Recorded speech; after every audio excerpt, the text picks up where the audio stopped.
Fala galera, bom dia, boa tarde, boa noite, boa madrugada. Meu nome é Sidney Martins, sou professor de língua portuguesa aqui do LAC Concursos, o maior site de videoaulas do Brasil, quiçá das Américas.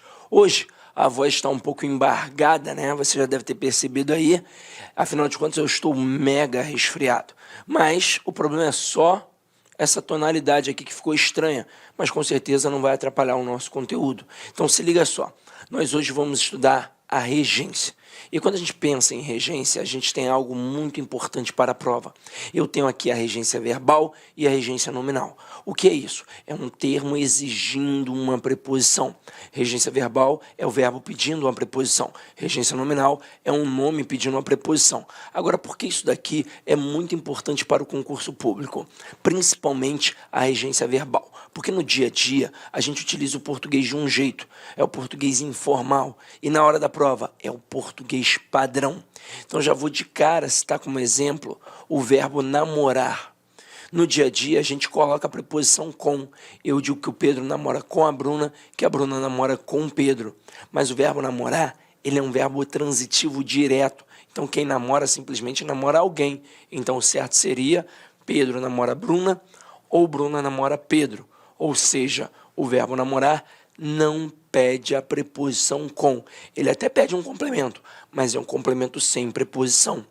E isso faz a gente errar muito na prova, porque no dia a dia a gente fala de um jeito e na hora da prova é do outro. Ou seja, é o famoso erro do cotidiano que vem para te derrubar.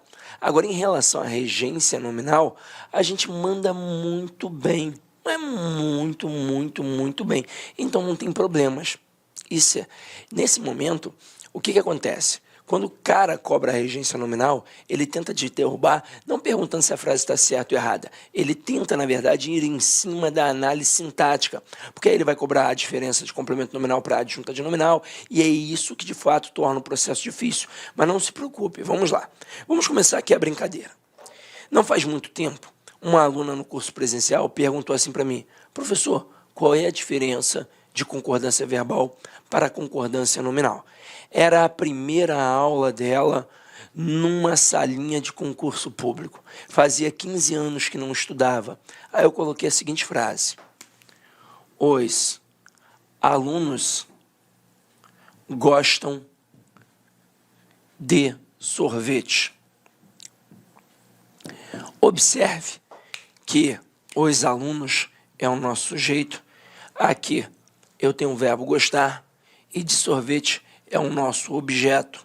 Então, o verbo gostar é um verbo transitivo indireto, pois quem gosta, gosta de alguma coisa, e de sorvete é um objeto indireto. Aí ela perguntou a diferença, como eu acabei de dizer, de concordância verbal para regência verbal. Concordância verbal é a relação entre o verbo e o núcleo do sujeito. Então, o verbo vai concordar com o núcleo do sujeito. Se o núcleo estiver no singular, o verbo vai ficar no singular. Se o núcleo estiver no plural, o verbo vai ficar no plural. Então, aqui, ó, eu tenho um sujeito. Quem é um núcleo? É o termo alunos.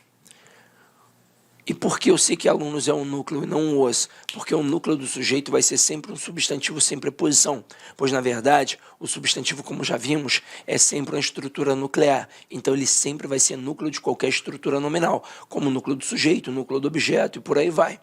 Agora, se o núcleo está no plural, o verbo fica no plural. Então, aqui eu jamais poderia dizer os alunos gostam de sorvete. Eu, neste momento, teria um erro de concordância verbal, pois o verbo não estaria concordando com o núcleo do seu sujeito. Agora, quando eu coloco gostam de sorvete, observem que essa preposição ela não apareceu do nada. Ela apareceu porque foi exigida pelo verbo gostar. Então, aqui, quem gosta, gosta de alguma coisa. Não teria como eu tirar e falar simplesmente os alunos gostam sorvete, pois, na verdade, os alunos gostam de sorvete. Então, esta preposição foi exigida por este verbo. E isso aqui nós chamamos de regência verbal. Aí ela entendeu muito bem e a gente conseguiu caminhar. Então, vamos lá. Vamos caminhar agora através de um estudo dirigido. Acompanhe aqui comigo. Em concursos públicos, regência é o estudo de qual palavra, termo regente, pede qual preposição, termo regido. De acordo com a classe do termo, podemos ter regência verbal ou nominal, como falamos aqui com vocês. Aí vamos ver aqui os exemplos. Precisamos diariamente de atenção. Olha aqui, ó. Este de foi exigido pelo verbo precisar. Então, quem precisa, precisa de alguma coisa. Já que todos acreditavam em um futuro melhor. Neste contexto, quem acredita, acredita em alguma coisa. Então, aqui nos dois casos, eu tenho exemplos de regência verbal, quando o verbo pede uma preposição. E aí você tem que saber aquela listinha das preposições. Agora, regência nominal. Regência nominal é quando o nome, aí a gente tem aqui nessa pegada, substantivo, adjetivo ou advérbio, existe a preposição. E aí vamos entender por que na hora que eu falei nome, eu não disse simplesmente o substantivo e joguei ali no bojo adjetivo e advérbio. Aqui eu tenho a essência das três formas nominais do verbo. Eu tenho gerúndio, particípio e infinitivo. O gerúndio corresponde a um advérbio. O particípio corresponde a um adjetivo. E o infinitivo corresponde a um substantivo. É por isso que eu jogo aqui, ó, essas três essências como se fossem nominativas. E agora, vamos dar uma olhada nos exemplos. Tenho medo de fantasmas. Observe que este de, ele foi exigido pelo termo medo. E aqui, ó, eu tenho um substantivo abstrato, pois é um sentimento, logo não é verbo. Então, é um nome pedindo uma preposição, pois quem tem medo de alguma coisa. Na segunda frase, mantenha sua fé em Deus. Neste momento, essa preposição foi exigida pela palavra fé, pois quem tem fé em alguma coisa. Na outra, o homem era fiel à sua esposa. Essa preposição a aqui foi exigida pelo termo fiel, pois quem é fiel a alguém. E aqui, agiram contrariamente às ordens. Esse às ordens foi encabeçado pelo contrariamente. Observe que aqui tem um a escraseado, e o a escraseado é a fusão do a preposição com quem? Com as artigo. Então, esta fusão de duas vogais idênticas acarreta esse acento grave, que é indicativo do fenômeno da crase. Detalhe, posteriormente, nós vamos estudar a crase em todas as suas peculiaridades, e você vai perceber que crase nada mais é do que um processo de regência, tanto verbal quanto nominal, só que ali nós vamos trabalhar com a exigência de uma preposição específica, no caso da preposição a. Agora, observem que foi exigido pelo advérbio contrariamente. Então, tudo isso aqui é regência nominal. Então, tem momento em que o verbo pede a preposição, tem momento em que o nome pede a preposição. Quando é o verbo pedindo, é regência verbal. Quando é o nome pedindo, regência nominal. Agora, eu disse que, por incrível que pareça, a gente usa a regência nominal, mas acertadinha. Aí o avaliador é muito esperto. Ele cria questões de regência verbal e pede para você assinalar dentre as opções a certa ou a errada. Já quando ele trabalha a regência nominal, ele também faz isso, mas ele gosta muito de trabalhar a análise sintática. E aí, dentro dessa pegada, nós começamos a entender a diferença entre complemento nominal e adjunto adnominal. Só que antes de partir para isso daqui, eu vou ter que mostrar esse processo para vocês. Então, vamos lá. Eu tenho aquilo que eu chamo de complemento nominal e aquilo que eu chamo de adjunto adnominal. Essencialmente falando, qual é a diferença entre essas duas estruturas? O complemento, como diz o próprio termo, ele vem para completar o sentido do nome. Então, ali, ele obrigatoriamente vai exigir uma preposição. Isso faz eu afirmar que o complemento nominal sempre, ouça bem, o complemento nominal sempre tem preposição. É impossível existir um complemento nominal sem a preposição. Já o adjunto adnominal, como diz o próprio termo, ó, ele está junto do nome. Pode ser que ele tenha preposição, mas pode ser que também não tenha.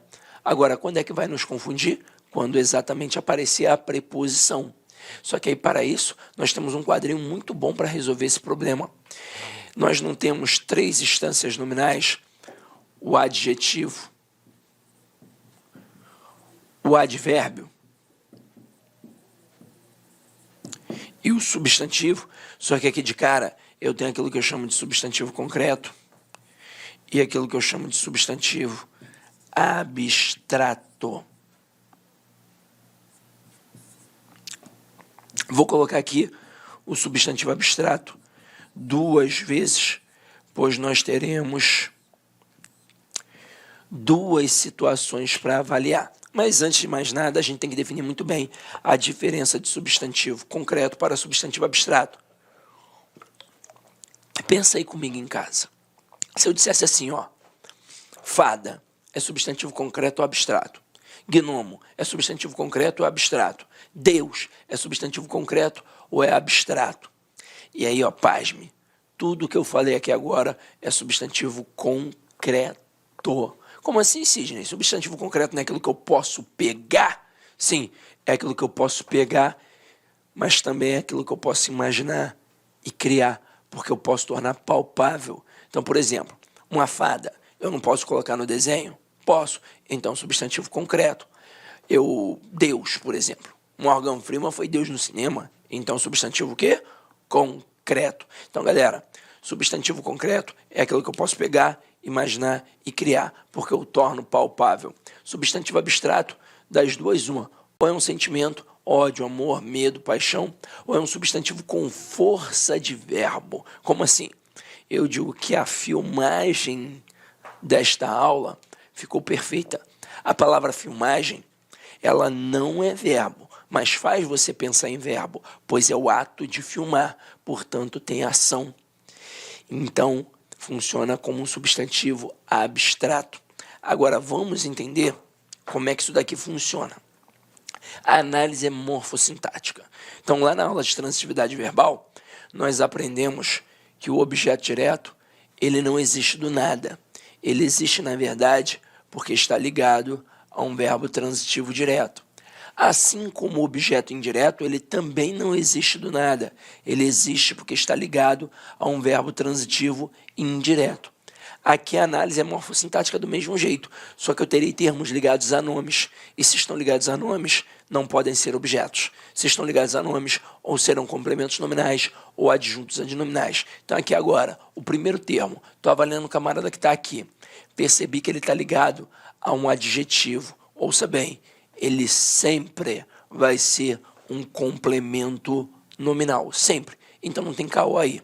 Agora, estou avaliando o camarada que está aqui.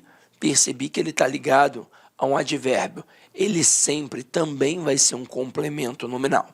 E ouça, eu não estou falando da classificação do adjetivo nem da classificação do advérbio. Eu estou falando da classificação do elemento que está ligado ao adjetivo, do elemento que está ligado ao advérbio. Agora aqui, ó, substantivo concreto. Se eu tiver um elemento ligado a um substantivo concreto, ele sempre vai ser um adjunto adnominal. Então, até aí, ó, não tem o menor perigo. Tudo muito tranquilo. O bicho pega onde? Aqui, ó, no substantivo abstrato. Pois na hora em que eu estou avaliando o termo que está aqui e percebo que ele está ligado a um substantivo abstrato, ele pode ter 2 classificações. Ele pode ser um adjunto adnominal ou então, ó, um complemento nominal. E por que eu tenho essas 2 possibilidades? Exatamente porque ele indica a ação. E se tem ação, tem alguém que pratica esta ação e tem alguém que sofre esta ação. Aí eu não vou ter como classificar de cara. Eu vou ter que voltar ao termo para ver se ele está praticando ou sofrendo a ação. Se ele estiver praticando, ele será um termo agente. Se ele estiver sofrendo, ele será um termo paciente. Então, ó, quando é agente, é adjunto adnominal. Quando é paciente, é complemento nominal. Macete bobo, bobão agora, ó, mas que na hora da prova vai funcionar. Quando for agente, tem o A de adjunto adnominal. E quando for paciente, tem o C e o N de complemento nominal. Agora, quero fazer uma outra reflexão. Anota aí, por favor, dá o pause, anota. Aí agora, vamos falar um pouquinho mais sobre quem? Sobre o substantivo abstrato. Pois eu disse que o substantivo abstrato, além de ter força de verbo, ele é um sentimento. E isso aqui que a gente viu nesse quadrinho agora, abarcaria apenas essa relação de ação, apenas essa questão do verbo, para ver se é agente, aliás, do verbo não, né? Do substantivo com força de verbo, para ver se aquele termo ali é agente ou paciente. Só que vamos lá, o substantivo abstrato, ele pode ser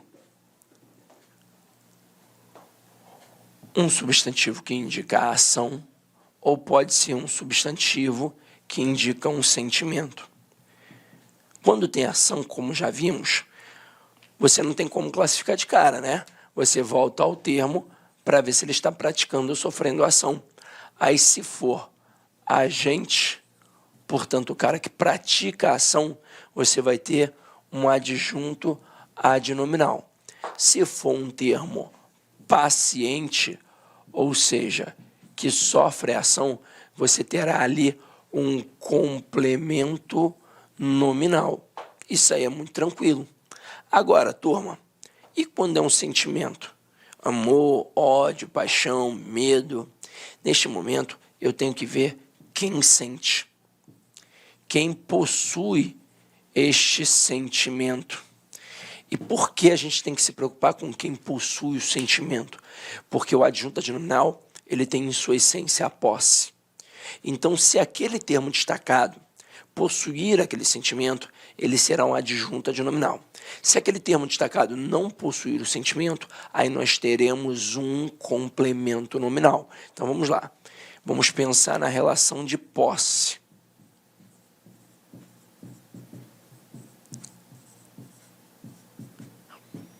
Se tem a posse, vai ser adjunto adnominal. E se não tiver a posse, vai ser um complemento nominal. Sidney, mostra como isso aí funciona na prática. Vamos lá. Eu coloco assim, ó. Tenho medo de baratas. Neste momento, repare que o termo de baratas está ligado à palavra medo. E qual é a classe gramatical da palavra medo? É um substantivo, detalhe, é um substantivo abstrato, porque é um sentimento. Então, neste momento, quando está ligado a um substantivo abstrato, eu tenho que voltar ao termo para fazer uma análise melhor. Só que agora, este substantivo abstrato não tem força de verbo. Então, não tenho que voltar para ver se o termo de baratas está praticando ou sofrendo ação. Isso não é viável. Então, eu vou voltar para ver o quê? Se o termo destacado, no caso aqui o termo de baratas, possui o sentimento do medo, ou se é alguma outra coisa que possui o sentimento do medo. Então, quando eu digo assim, tenho medo de baratas, as baratas possuem o medo? São elas que têm medo? Não sou eu que tenho medo. Então, como aqui o termo de baratas não possui o medo, não é um adjunto adnominal, e sim um complemento nominal. Quando seria um adjunto adnominal? Se as baratas possuíssem o medo.